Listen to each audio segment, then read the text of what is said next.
Who would have thought we would have had a black president, right? Maybe it's time for a pink-haired pope. That's all I'm saying. I hope that what I'm about to say will clear the air between me and the Catholic Church. I want to address my recent bid for the position of Pope. No offense. The current Pope has let the world know that he's going to be stepping down at the end of the month. And truthfully, it wasn't something that I was planning on applying for, but you know, sometimes you just got to listen to the signs, and it just feels right. It feels like this is something I should just throw my hat in. And I may be kind of like a nadir candidate, you know, maybe I'm not even really going to be a legitimate candidate, but I hope that by putting myself out there that I can at least affect the dialogue. You know, maybe there's not going to be pink smoke, but it can't hurt. So, my understanding, and I'll admit that my understanding of Catholicism is weak, and if the very nature of me, you know, not taking this fully seriously is offensive, and you want to scold me and try to educate me, by all means, I am open to that.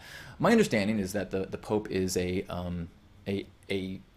figurehead as well as a literal connection to the divine, and that his responsibilities are in setting values and morality to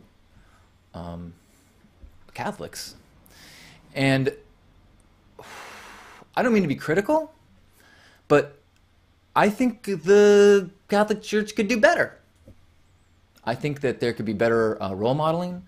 I think there could be better demonstration of accountability. And I know that maybe campaigning is not how it's been done in the past, but it's a changing world. And I think that maybe it's time for a new type of pope.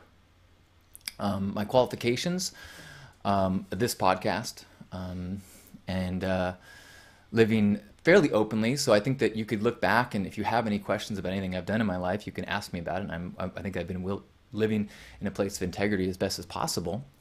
My platform really is it's a back to Jesus kind of model. I'd like to really sink into a what would Jesus do kind of philosophy. And I think that the stance on child abuse and the overall distribution of wealth within the church and the hierarchy situation is a little out of alignment and could be used some bringing things up to date. Obviously, I'm open to dialogue. I'm going to try to bring in advisors from all over the Christian world as well as the non-Christian world, because I think it's time. My intention is only for more love, more Christ consciousness, more peace in the world.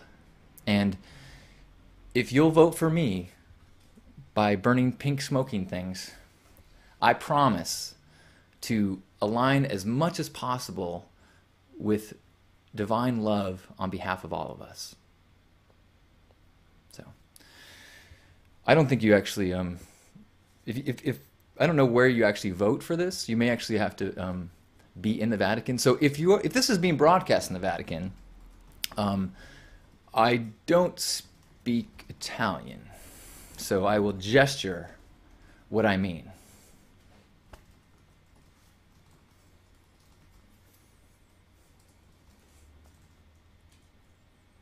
Grazie.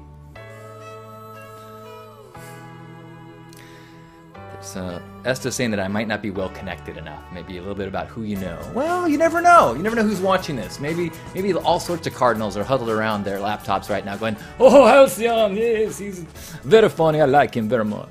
We bring him in. He do some redecorating, change the robes, a little more flair. Yes, we like him. Bring him in. Pink smoke for everyone." Was that Italian accent? I don't know. If it was taken in offense or as a mocking of anyone's faith or beliefs, I truly apologize. I take everything a little bit silly. My belief system and my faith is very much about a whimsical embracing of the gift of experience. And so Maybe if you're offended, don't vote for me, but I didn't mean it in an inoffensive way.